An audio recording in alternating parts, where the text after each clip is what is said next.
Okay, what I'll do is do a little small video on the macro setup as I've got it set up here.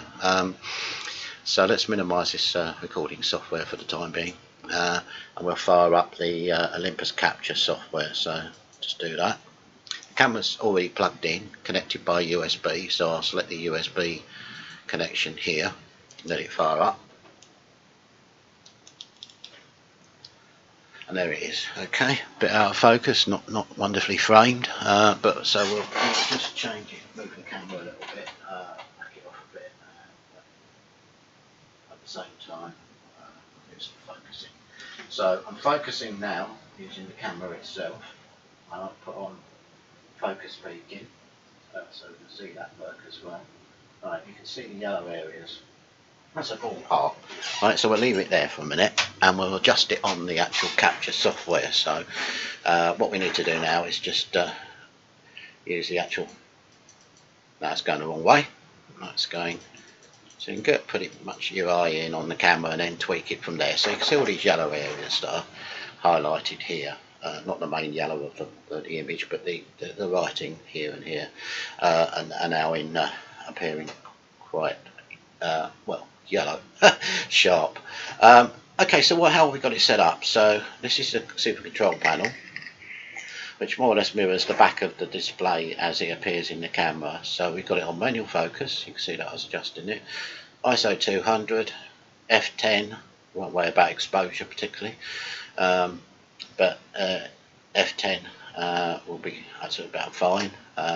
Plenty of depth of field there. I'm using the metering mode is set currently to its own metering, not spot metering or anything.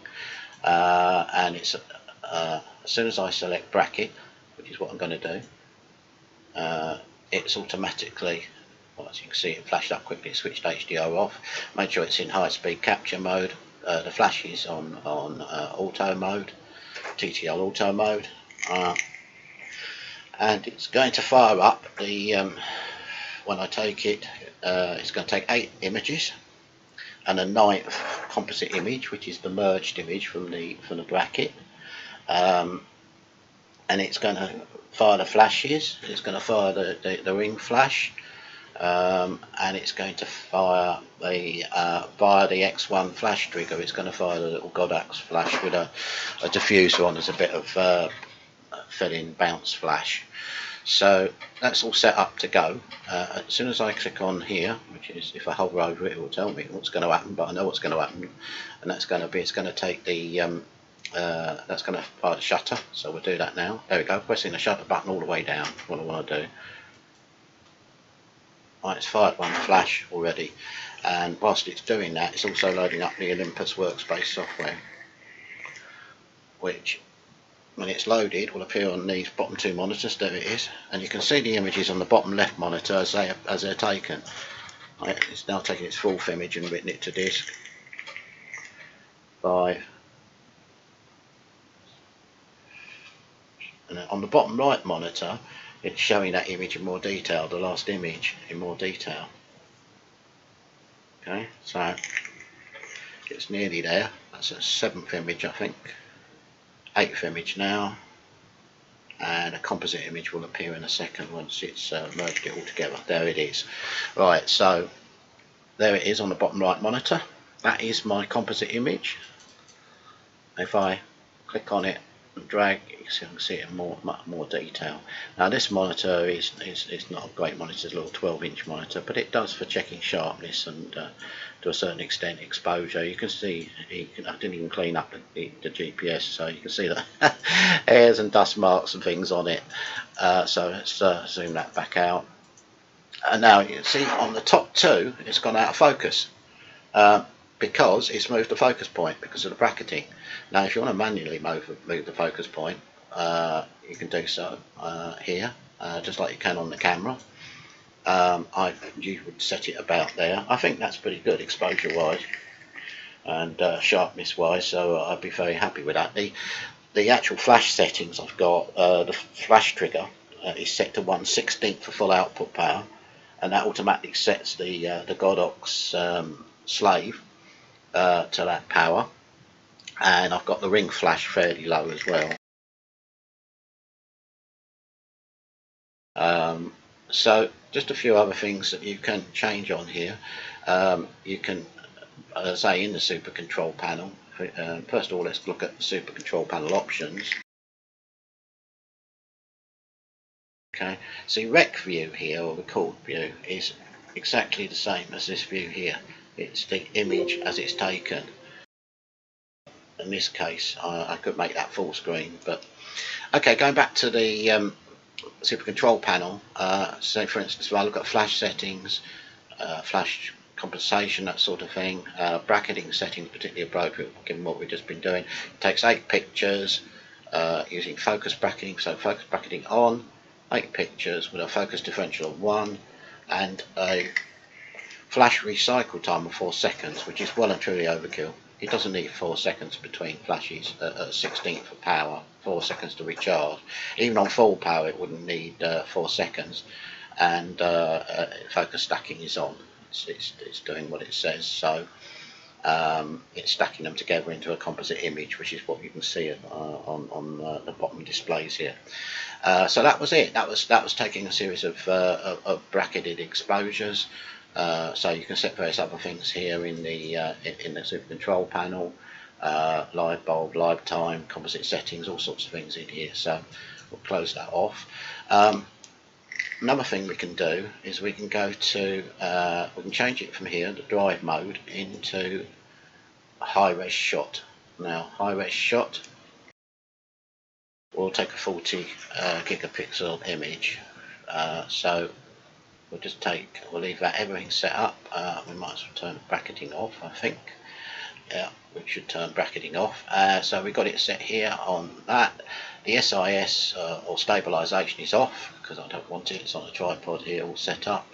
Everything else remains the same. So what we're going to do is refocus. We'll leave it there. We'll keep it on manual focus, and we'll just tweak it a bit the right way. There we go. Go back this way, and I prefer it on the fine adjustment. Okay, now we'll get in there, get in there.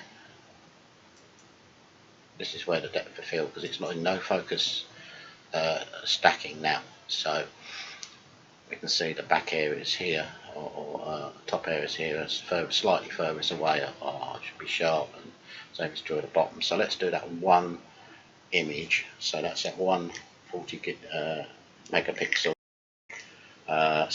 high res image. So again, we'll click on there.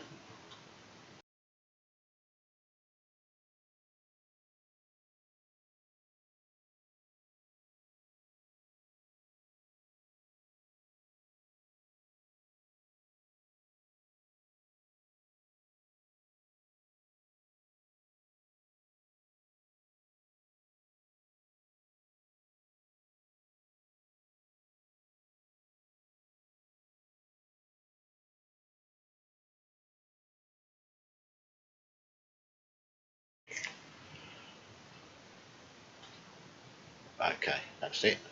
Wait for it to display.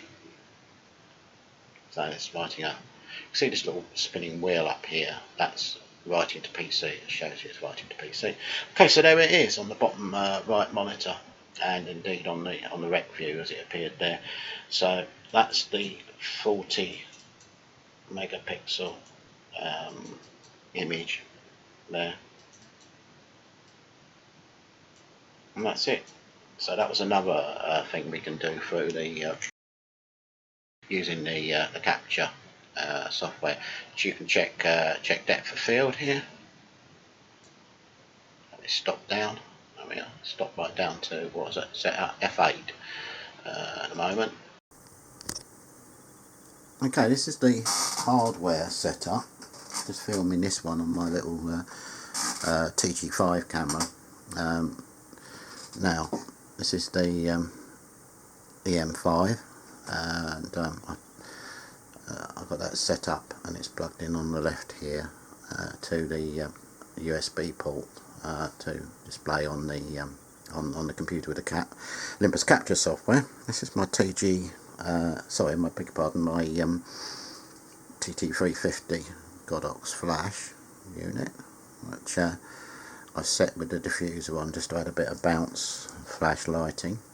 the main lighting is up the top here, which is this ring flash, which is a manual ring flash, LED ring flash, and if I turn that light function on, you can see I can use it as a constant light, so not just, and I can adjust the output power of that right down.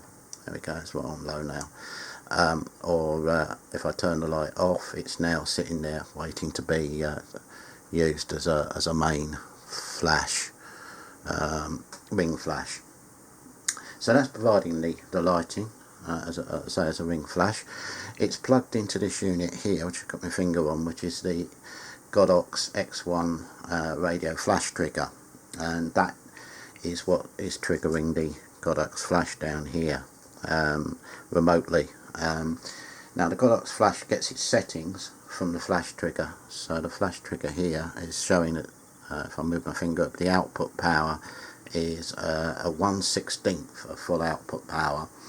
So when I was talking about setting the flash delay between exposures on bracketing on the software, a 4-second delay is overkill, even if I put this right up here to full power, and it's not going to need 4 seconds to fire this flash down here between recharge it between exposures. But so as I say, the camera is going to trigger the Godox. The Godox will work on TTL, trigger the actual flash down here, and at the same time it will pass through to the ring flash and fire that.